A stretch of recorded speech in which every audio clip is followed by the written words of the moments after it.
Katalah Yesus kepada imam-imam kepala dan tua-tua bangsa Yahudi, "Dengarkanlah perumpamaan ini.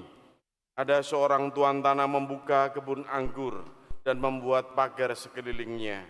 Ia menggali lubang tempat memeras anggur dan mendirikan menara jaga di dalam kebun itu.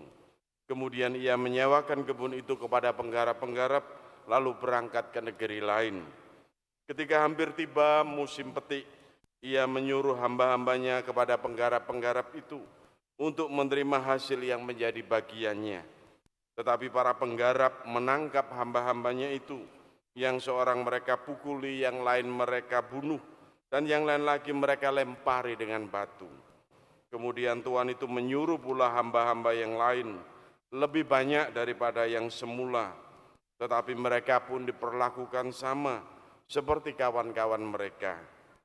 Akhirnya Tuhan itu menyuruh anaknya kepada mereka, katanya, 'Anakku akan mereka segani.' Tetapi ketika para penggarap melihat anak itu, mereka berkata seorang kepada yang lain, 'Inilah ahli warisnya, mari kita bunuh dia, supaya warisannya menjadi milik kita.'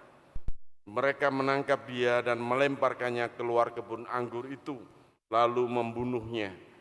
Apabila tuan kebun anggur itu datang, apakah yang akan dilakukannya dengan penggarap-penggarap itu?" Kata imam-imam kepala dan tua-tua bangsa Yahudi kepada Yesus, "Ia akan membinasakan orang-orang jahat itu, dan kebun anggur itu ia sewakan kepada penggarap-penggarap lain yang akan menyerahkan hasil kepadanya pada waktunya." Kata Yesus kepada mereka, "Belum pernahkah kamu baca dalam kitab suci, batu yang dibuang oleh tukang-tukang bangunan telah menjadi batu penjuru? Hal itu terjadi dari pihak Tuhan, suatu perbuatan ajaib di mata kita. Sebab itu aku berkata kepadamu, kerajaan Allah akan diambil dari kamu dan akan diberikan kepada suatu bangsa yang akan menghasilkan buah kerajaan itu." Demikianlah sabda Tuhan. Terpujilah Kristus.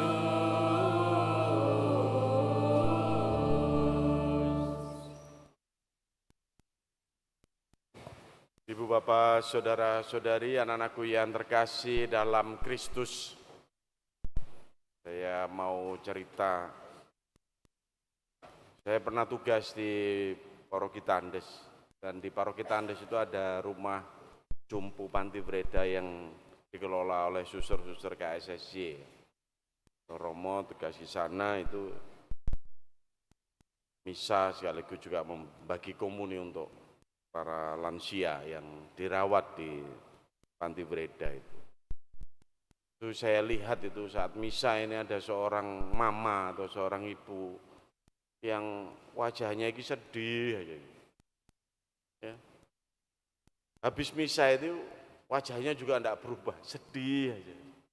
Ini ada apa sebenarnya? Jadi kesempatan setelah misa itu saya ajak bicara itu.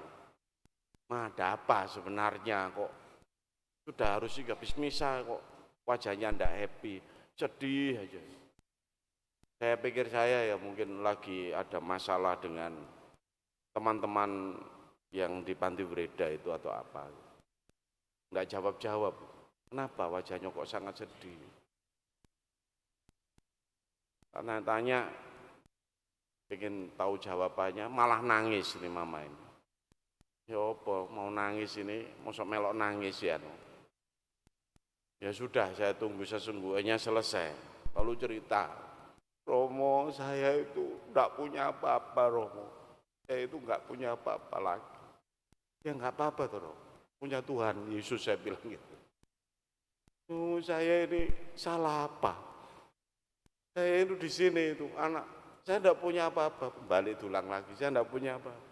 Anak-anak saya itu tega-teganya itu rumah tempat saya tinggal itu dijual sama anak-anak. Sekarang dipakai mereka itu, mereka tinggal di luar negeri itu. Saya ditaruh di sini. Saya tidak punya apa-apa. Nangis berderai itu. Batin saya Romo mendengar gitu ya. Yo, kurang ngajar anak-anakmu gitu ya. Ya toh, kurang ngajar. Yang kedua, ini anakmu gak tahu diri, betul. Ya meso-meso cuman gak disebut di sini.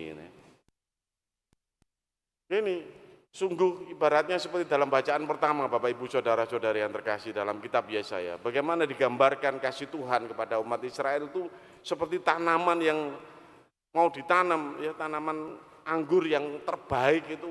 Ya. Mama ini cerita juga, saya sudah nyekolakan dan sebagainya, tapi kok mereka balasannya begitu. Ya ini ibaratnya seperti itu juga. Kebun anggur, tanaman yang bagus diberi dan sebagainya, batu-batu dihilangkan dan sebagainya supaya tumbuh subur, tapi munculnya ini yang muncul itu bukan buah yang manis dan bagus, tapi terasa asam. Ya. Kalau di kasanah budaya Nusantara kita ini juga gitu, ada anak durhaka yang kita kenal dengan kisah dari Sumatera itu Malin Kundang. Ya. Kalau dalam peribahasa kita tahu juga istilahnya itu, air susu dibalas dengan air tuba. Air susu ibu harusnya benar. Air susu ibu dibalas dengan air tuba. Ya kan? Kalau dalam lagu dangdut itu ada istilahnya itu, tak tandur pari sing tukul suket teki. Jadi nanam padi yang tumbuh malah rumput itu. Nah ini Bapak Ibu Saudara-saudara yang terkasih, itu yang digunakan juga perumpamaan oleh Yesus untuk menyindir bangsa Yahudi. Bangsa Yahudi ini kan bangsa pilihan, bangsa yang diberkati oleh Tuhan. Mereka dibawa keluar dari Mesir, dari perbudakan untuk menjadi orang merdeka, diberi tanah terjanji dan sebagainya. Tapi juga begitu jahatnya kepada Tuhan. Itu Yesus nyindir dengan perumpamaan bagaimana Tuhan pemilik kebun anggur itu mengirim para utusannya pun dibunuh, dan bahkan yang terakhir itu anaknya itu juga dibunuh. Inilah ahli warisnya, mari kita bunuh dia supaya warisannya menjadi milik kita. Ini kan kebacut, ya toh. Tidak tahu diri betul. Sudah diberi pekerjaan, diberi rezeki, berbagi, bahkan anak tadi itu sudah dipelihara oleh orang tuanya dan sebagainya, ujung-ujungnya menelantarkan orang. Ini kan kebacut, tidak tahu diri. Ya. Nah Bapak Ibu Saudara-saudari yang terkasih, Tuhan itu lalu membuat keputusan. Kita bisa melihat dalam bacaan pertama bagaimana itu kemudian ditelantarkan oleh Tuhan. Saya kalau baca bacaan pertama itu agak ngeri-ngeri sedap gitu ya. Itu digambarkan itu dibiarkan mati perlahan-lahan gitu. Digambarkan pohon anggur yang berbuah asam itu. Aku tuh tidak akan ya, meminta awan-awan itu tidak menurunkan hujan atas kebun itu. Digambarkan begitu. Ini kan dibunuh pelan-pelan dengan pembalasan yang lebih menyakitkan. Sedangkan kalau yang perumpamaan dari Tuhan Yesus mau digambarkan bagaimana kepada mereka yang tidak tahu diri, ya, itu digambarkan betul bahwa penggarap-penggarap itu akan dilenyapkan. Dan lalu digambarkan bagaimana keselamatan itu dipercayakan kepada bangsa yang lain. Siapa bangsa yang lain itu? Ya Anda dan saya ini. Kita semua ini yang percaya kepada Yesus, bagian dari bangsa keselamatan Allah sendiri. Maka panggilannya adalah Bapak Ibu Saudara-saudari yang terkasih, kita itu dipanggil untuk bersyukur atas apa yang telah diperjuangkan Tuhan dalam kehidupan kita ini. Ini digambarkan Allah memberikan putranya dan kita percaya dialah jalan keselamatan dan hidup kita. Bahkan bukan hanya hidup abadi yang dijamin. Anda dan saya ini kan VVIP ya. Barang siapa percaya kepadaku dia akan memperoleh hidup yang kekal gitu ya. Ini jalan tol ini yang memang diberikan prioritas bagi yang percaya kepada Tuhan Yesus itu. Nah, tapi dalam hidup sehari-hari pun kita juga dirawat dan dipelihara oleh Tuhan. Tantangan milenial yang apa yang kita hadapi dalam kehidupan kita itu, sehingga kita bisa jadi Bapak Ibu Saudara-saudari yang terkasih, kita ini lalu bisa jadi tidak tahu diri dan lupa akan kebaikan Tuhan. Zaman milenial, zaman sekarang itu orang tidak mudah untuk bersyukur, orang tidak mudah untuk mengucap terima kasih, orang tidak mudah untuk ya merasakan sungguh dibantu dalam kehidupannya oleh Tuhan. Karena apa? Ya dunia kita ini semua teracuni dengan gambaran selalu membanding-bandingkan ya di media sosial ini. Apa saja yang kita kerjakan dalam keluarga kita, dengan pasangan kita, dengan anak-anak kita, dengan orang, itu rasanya itu tidak bernilai.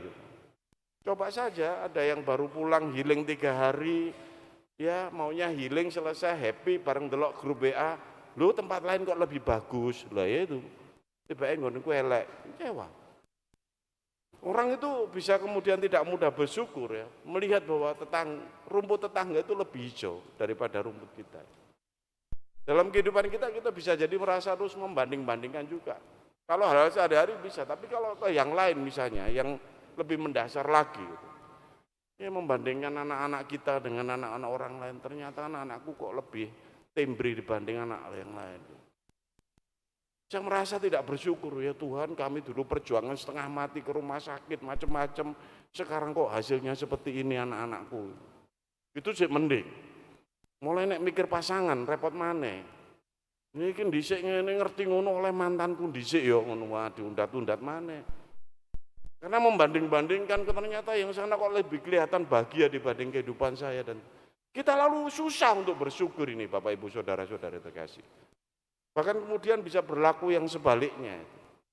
Makanya Bapak Saudara-saudari yang terkasih, kita itu dipanggil untuk kembali bersyukur dalam kehidupan kita atas pemeliharaan yang nyata, yang sehari-hari yang Bapak Ibu terima dalam kehidupan, kesehatan, rezeki dan sebagainya.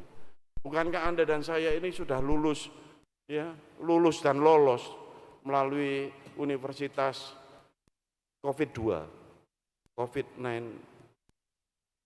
Kita ini sudah sehat, diselamatkan melalui situasi-situasi yang berat ini. Semuanya bersyukur luar biasa dalam kehidupan kita. Di dalam kalangan para romo juga begitu ya. Saya merasa bersyukur betul dalam kehidupan ini melewati masa yang berat itu. Karena pertolongan dan kasih Tuhan ini.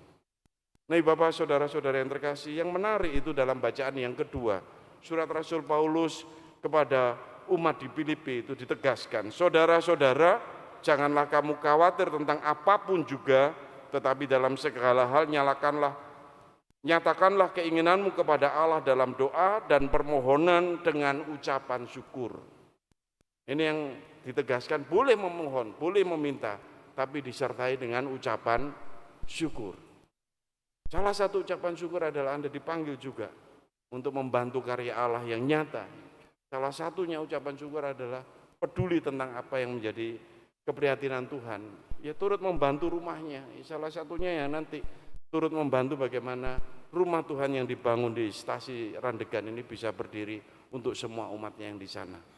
Ibu Bapak, saudara-saudari yang terkasih, saya menyapa Anda yang hari-hari ini. Anda mungkin sebagai orang tua, atau Anda yang sedang berpasangan, Anda yang sedang nelongso, Anda yang sedang sakit hati. Karena Anda sudah memberi yang terbaik. Anda berlaku seperti pemilik kebun anggur. Anda sudah berlaku untuk merawat yang terbaik bagi orang yang Anda kasihi. Tapi Anda menerima sesuatu yang buruk. Anda yang mungkin saat ini merasa sedih, saya menyapa Anda diteguhkan dengan sabda Tuhan untuk yakin Tuhan lebih mengasihi hidup Anda, Tuhan lebih membela kehidupan Anda. Saya juga menyapa Anda yang hari-hari ini bersemangat, turut serta merasakan panggilan Tuhan untuk mewartakan kebaikan-kebaikan Tuhan. Anda dipanggil juga untuk terus-menerus menyerukan dalam pujian syukur kekuatan yang diperoleh dalam kehidupan Anda masing-masing. Bagi kita semua Bapak Ibu Saudara-saudari yang terkasih, mari kita syukuri hal-hal sederhana dalam kehidupan kita.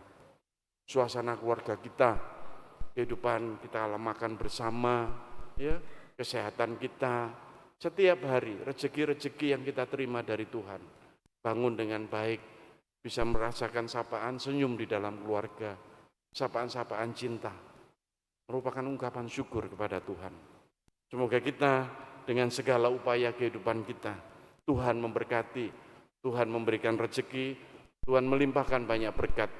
Kita selalu bersyukur dalam segala kehidupan kita. Berkat Tuhan menyertai kita semua.